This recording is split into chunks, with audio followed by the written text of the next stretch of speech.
Assalamualaikum teman-teman, selamat berjumpa lagi dengan saya Abdurrahman dan masih tetap di channel Abdurrahman ya.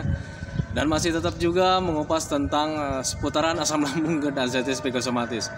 Nah, di season kali ini karena banyak sekali yang masih mengalami dada terasa berat gitu teman-teman ya. Jadi di season kali ini saya akan menjelaskan tentang dada terasa berat gitu teman-teman ya, karena untuk orang-orang yang terkena gangguan asam lambung dan anxiety psikosomatis itu sangat dominan sekali, sangat sering sekali mengalami dada berat, terasa berat gitu dada itu. Jadi kalau misalnya kalian mau napas itu kayak macam kurang plong gitu teman-teman ya.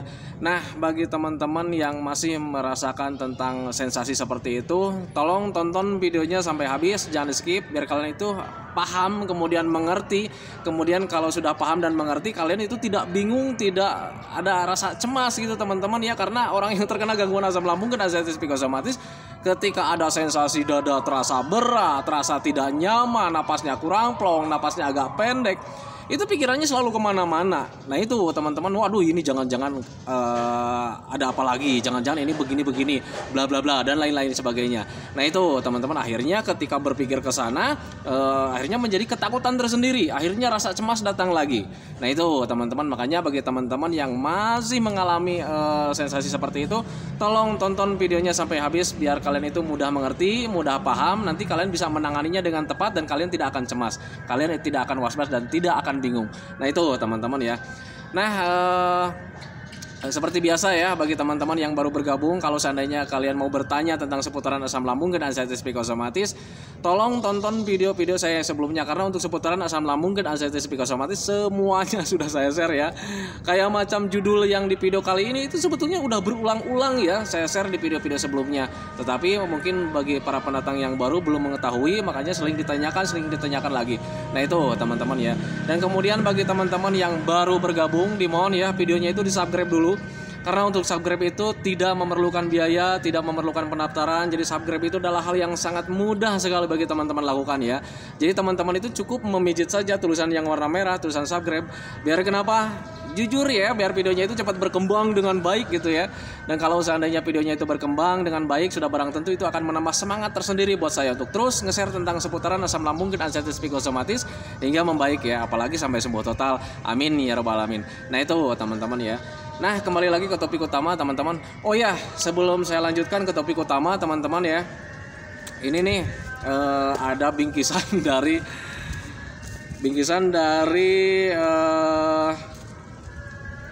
dari Bapak Herdi.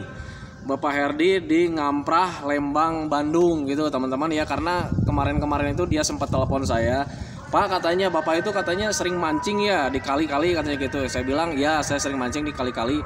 Nah tetapi dia itu punya alat pancing yang nggak dipakai katanya gitu. Jadi dia itu dulu tuh sempat beli alat pancing, tetapi karena memang ya jarang dipakai lah katanya gitu. Semoga saja kalau seandainya saya berikan sama Bapak Abdurrahman, semoga saja bermanfaat gitu ya. Nah itu teman-teman, jadi ini isinya itu real pancing ya. Ini kiriman dari Bapak Herdi dari daerah Ngamprah, Lembang, Bandung gitu teman-teman ya. Terima kasih Bapak Herdi, ini barangnya udah nyampe, udah saya terima ya. Belum saya buka sih ya.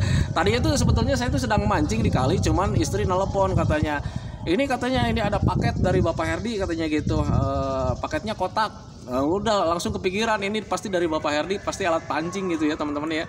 Nah kita coba buka dulu teman-teman ya. Ini sangat bermanfaat sekali Pak Herdi buat saya, karena saya itu mancingnya selalu di kali gitu.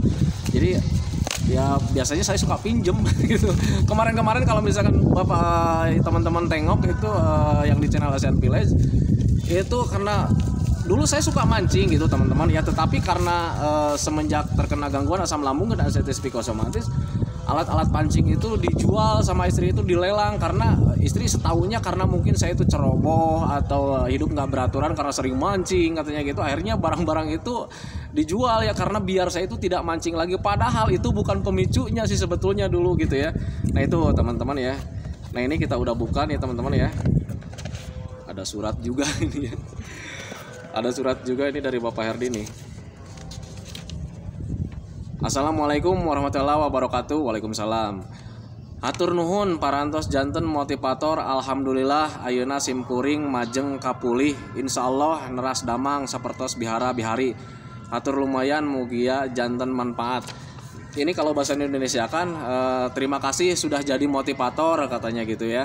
Alhamdulillah sekarang saya itu maju ke pemulihan, insya Allah maju terus seperti sedia kala katanya gitu. Saya doakan buat Bapak Herdi dan buat teman-teman minta doanya juga buat Bapak Herdi. Sekarang itu dia tuh sudah mulai agak membaik. Cuman kemarin juga nelpon ke saya itu masih agak kurang percaya diri sih sebetulnya dia itu ya. Dan saya doakan semoga Bapak Herdi itu cepat kembali lagi kayak dulu lagi. Dan bukan Bapak Herdi saja ya yang saya doakan, itu buat teman-teman yang lain yang sekarang sudah diambang 90%, yang tinggal hanya kepercayaan dirinya saja gitu teman-teman. Kayak macam Bapak Herdi ini sebetulnya dia itu sudah membaik, cuman rasa percaya dirinya itu belum ada lah gitu. Jadi masih merasa agak-agak takut gitu. Kadang mengunjungi tempat yang lain itu masih agak-agak kurang nyaman gitu. Padahal itu kalau misalnya dibiasakan seperti itu, hadir terus, itu nanti akan lebih cepat pemulihannya karena kita itu menjadi bisa karena terbiasa. Nah itu teman-teman ya. Jadi untuk Bapak Herdi juga saya doakan semoga cepat membaik, semoga cepat kembali lagi keadaan yang dulu itu cepat kembali lagi.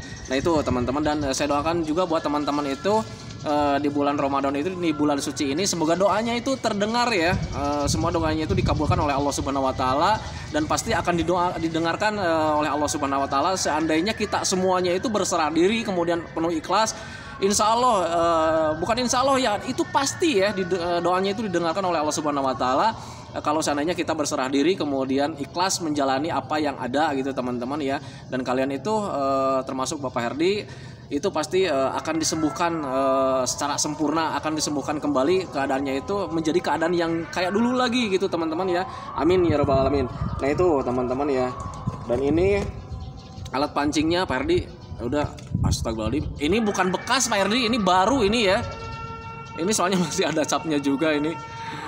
Pak Herdi itu janjinya ke saya itu alat pancingnya yang bekas katanya karena bekasnya Pak Herdi mancing, tapi ini bukan bekas nih Pak, ini baru ya. Saya nggak mau kalau misalkan ini kalau misalkan Bapak Herdi termasuk yang lain juga kalau seandainya memberikan bingkisan ke saya itu jadi merepotkan gitu teman-teman ya.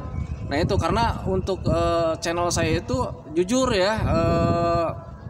Saya najarnya dari dulu juga hanya ingin membantu saja, membantu orang-orang yang terkena gangguan asam lambung dan anxiety psikosomatis, memberikan pencerahan biar teman-teman itu tidak selalu bergumul dengan gangguan asam lambung dan anxiety psikosomatis. Nah itu teman-teman ya, karena saya memberikan motivasi, saya memberikan pencerahan itu biar teman-teman itu cepat mengerti, cepat paham. Karena untuk gangguan asam lambung dan anxiety psikosomatis itu sebetulnya sembuhnya itu dengan pemahaman teman-teman ya, dengan pengertian. Kalau seandainya kalian paham, berpikirnya secara positif, itu kalian akan berpikir wajar dan nanti bisa menanganinya dengan mudah. Nah itu teman-teman ya, kalau seandainya kalian paham, sebetulnya gangguan asam lambung dan anxiety psikosomatis ini tidak berat sama sekali, tidak sama sekali, jujur tidak sama sekali. Tetapi kalau misalnya kalian sekarang sedang merasakan tidak nyamannya, ya karena kalian sekarang itu berpikirnya masih ke jalur-jalur negatif teman-teman. Kalau misalnya kalian berpikirnya wajar dengan berpikir jernih, berpikir secara logika, itu kalian mudah menanganinya. Nah itu teman-teman ya, makanya saya selalu bilang sama teman-teman itu, ayo pahami, ayo cepat-cepat mengerti tentang gangguan asam lambung dan anxiety psikosomatis ini biar ada perbaikannya gitu teman-teman, biar kalian itu bisa menanganinya dengan mudah tanpa obat sekalipun, tanpa herbal sekalipun gitu teman-teman. Kalau misalkan banyak sekali tukang obat itu yang sering nge-DM ke saya, Pak ini jangan begini dong, jangan begitu dong. Saya yang saya ceritakan di sini itu sesuai pengalaman saya ya. Saya tidak mau berbohong ya, jujur saya itu mengobati gangguan asam lambung dan anxiety psikosomatis itu tidak menggunakan obat sekalipun atau tidak menggunakan herbal sekalipun. Nah kalau misalnya saya jelaskan di video kemudian banyak yang DM, banyak yang mencaci maki ke saya, itu ya silakan saja, nggak apa-apa gitu teman-teman. Yang cuman yang saya heran itu, saya kan menjelaskan sesuai dengan pengalaman saya. Nah itu teman-teman, kalau misalnya kalian para tukang obat yang selalu bilang Bapak jangan bilang gitu dong, jangan bilang begitu dong, ya itu terserah Anda ya. Itu saya menjelaskan sesuai pengalaman saya saja gitu ya. Nah itu teman-teman, banyak sekali yang DM ke saya biasanya para tukang obat, tetapi ya nggak apa-apa lah, itu karena resikonya ya, resiko. Tetapi saya nggak dengarkan orang-orang yang sering ngomong miring tentang obat-obat yang kayak gitu. Karena pure jujur, saya sekali lagi bahkan saya selalu bilang ini sesuai pengalaman saya nggak berani berbuat bohong, nggak berani menganjurkan obat karena jujur saya tuh tidak menggunakan obat, tidak menggunakan herbal. Bahkan di video kemarin saja itu saya bilang kalau seandainya kalian membaik dengan obat ya silakan gitu ya. Bodoh sekali kalau misalkan kalian mempunyai satu cara kemudian tidak dilakukan, ya bodoh sekali kalau misalkan cara itu membuat kalian baik. Jadi intinya begini teman-teman, apapun caranya, apapun metodenya, kalau toh membuat kalian lebih baik, lakukan saja teman-teman ya. Tetapi karena memang sepengalaman saya tidak memakai obat, tidak menggunakan herbal, ya saya lakukan itu juga. Dan kemudian saya sarankan ke teman-teman yang mau menggunakan cuman metode saja ya silakan. Tetapi alhamdulillah karena sudah banyak bukti sekali yang datang ke rumah itu, kayak macam kemarin Mas Arpan itu di awal-awal dia datang cemas gitu teman-teman, bahkan di awal-awal datangnya juga digendeng. Nah sekarang kesininya dia itu datang sendirian, paling juga kalau enggak diantar sama adek sama temannya gitu teman-teman ya. Tetapi kalau misalkan dulu kalau misalnya dilihat perbandingannya ketika sebelum ketemu sama saya itu jauh berbeda. Sekarang itu bahkan lebih baik. Sekarang itu sudah diambang 90%. Nah itu teman-teman, dan dia juga tidak menggunakan obat, tidak menggunakan herbal. Tetapi apakah yang sering konsultasi ke saya ada juga yang menggunakan obat? Ada teman-teman ya. Dan kalau misalkan dihitung-hitung persentase pemulihannya apakah lebih cepat yang mana? Jujur saya nggak berani berbohong, cuman ini nih orangnya susah ya.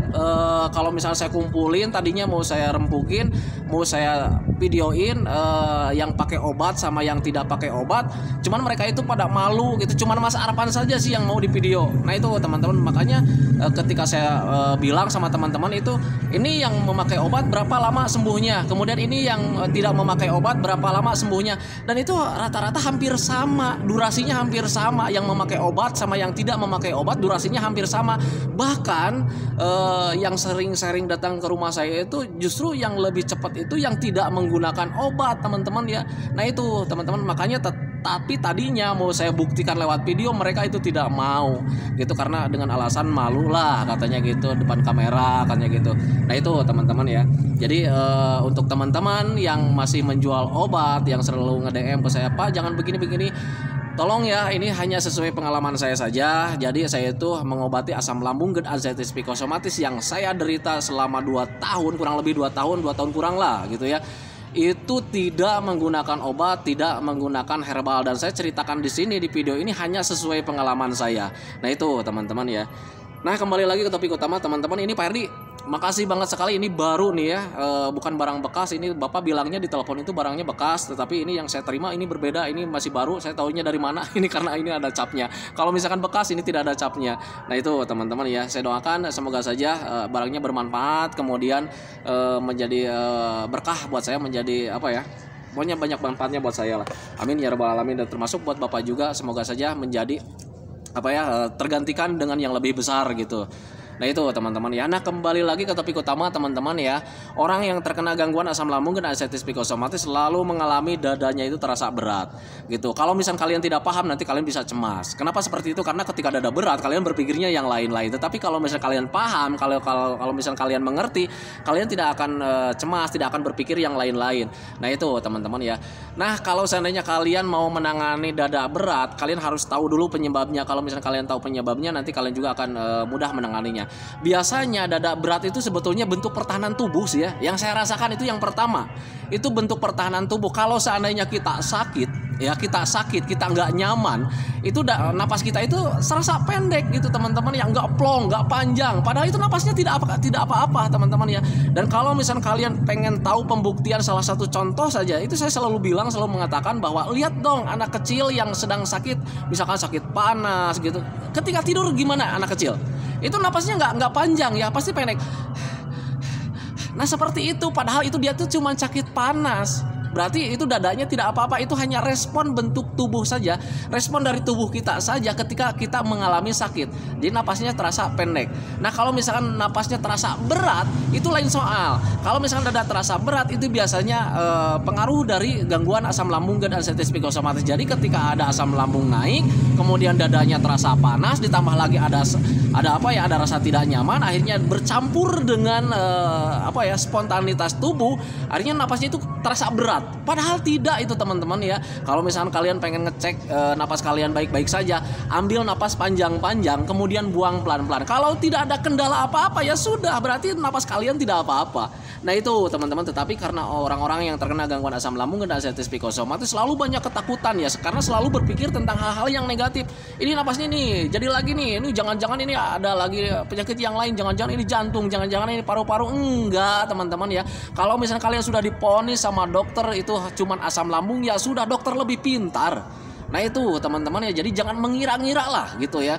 Jadi kalian itu hanya spontanitas tubuh saja merespon apa yang terjadi. Nah itu. Dan kemudian napas pendek, napas agak berat itu bisa diakibatkan juga dari rasa cemas gitu teman-teman ya. Orang yang cemas itu biasa selalu mengalami napas pendek, kurang plong, agak berat. Tengoklah, ingat-ingat ketika kalian waktu dulu misalkan contoh dikejar sama anjing, kalian lagi nyantai, napasnya baik-baik saja, sehat-sehat saja, sering tersenyum, bercanda-bercanda sama teman-teman lagi jalan. Ketika tiba-tiba ada anjing, kemudian kalian digonggong sama anjing, dikejar, kalian lari. Ya, lari karena takut dikejar anjing, kemudian kalian diam gitu teman-teman, anjingnya sudah nggak ada, kalian diam, itu napasnya pasti agak berat. Ya, itu napasnya agak berat. Karena apa? Karena kalian mengalami cemas, teman-teman ya. Nah itu teman-teman, jadi pahami ke sana. Nah tetapi sekarang kendalanya nih, ketika sudah tahu penyebabnya itu, oh itu bentuk respon tubuh gitu, oh itu bisa dari cemas. Gimana nih cara memperbaikinya? Gampang teman-teman, kalian cukup duduk tenang. Kalian duduk tenang, kemudian minum air hangat pelan-pelan, santai, usahakan rileks. Nanti kalau udah rileks, penegangan otot yang di bagian dada pain-pain saja, gitu, baik-baik saja, tidak akan ada penegangan. Kemudian napasnya akan rileks lagi, akan ngemplong lagi. Karena kenapa? Karena asam lambungnya turun, asam lambungnya normal. Kalau kita rileks, kalau kita nyantai, asam lambungnya stabil, normal. Karena untuk asam lambung naik itu biasanya dipicu dengan pemikiran-pemikiran yang jelek, teman-teman ya. Nah itu sepengalaman saya. Gitu, makanya pahami saja ke sana. Jadi makanya bagi teman-teman yang selalu masih mengalami dada berat, kalian nggak usah khawatirkan lah. Itu bentuk respon tubuh, bukan penyakit paru-paru ya. Nah itu karena untuk gangguan asam lambung dan anestesi psikosomatis dampaknya sangat banyak sekali ya. Jangankan untuk asam lambung sih ya, sakit yang lain juga. Kalau seandainya kita mengalami sakit yang lain bukan asam lambung, itu napas pasti agak terasa berat, napasnya agak pendek karena itu bentuk respon tubuh. Nah itu teman-teman ya. Nah itu teman-teman, karena sekarang udah maghrib nih, udah dan maghrib, saya harus buka. Jadi saya hentikan videonya. Jadi sekali lagi buat teman-teman yang masih mengalami dada berat, nggak usah khawatir, kalian itu bukan penyakit paru-paru, itu hanya bentuk respon tubuh saja. Yang harus kalian lakukan kalau seandainya ingin menjauh itu rasa sensasi seperti itu, kalian cukup duduk tenang. Kalau seandainya terjadi, duduk tenang, santai, usahakan rileks serileks mungkin. Kemudian bantu dengan minum air hangat pelan-pelan. Kalau misalkan ada rasa cemasnya, kalian bantu saja dengan memakai gula putih 2 sendok. Jadi ukuran gelasnya itu gelas ukuran sirup, kemudian pakai gula putih 2 sendok. Setelah diaduk, minum pelan-pelan. Usahakan rileks. Kalau seandainya kalian rileks, nyantai, napas kalian tidak akan baik-baik saja. Tetapi kalau misalkan selalu teralami setiap hari, jangan heran ya kalau seandainya lambung kalian, pencernaan kalian atau asam lambung kalian belum normal, napas pendek akan terus dialami setiap hari, tetapi tidak selamanya setiap hari full gitu, enggak ya. Itu hanya sekali-sekali. Itu kalau memang pencernaannya kalian belum membaik. Makanya sering tangani saja. Makanya saya selalu bilang sering menangani dengan sabar, karena semuanya dampak itu akan hilang dengan sendirinya kalau seandainya psikisnya tertangani, kemudian asam lambungnya membaik, itu sensasinya pasti akan hilang dengan sendirinya. Nah itu teman-teman ya. Nah itu teman-teman video dari saya. Semoga saja videonya itu bermanfaat buat kalian. Semoga saja videonya itu menjadi wasilah buat kalian yang sekarang masih mengalami dada berat. Insya Allah pasti akan membaik. Dan kemudian kemudian doa saya buat kalian itu semoga saja kalian itu cepat membaik. Emosi kalian, keinginan kalian, rasa mood kalian, kemudian semangat kalian semoga kembali lagi kayak dulu lagi, karena keadaan yang dulu itu sangat dirindukan sekali. Nah itu teman-teman ya. Kemudian doakan saya juga agar saya itu tetap sehat, tetap kuat, tetap ceria, agar masih tetap bisa menemani kalian. Hentikan videonya teman-teman ya. Assalamualaikum warahmatullahi wabarakatuh.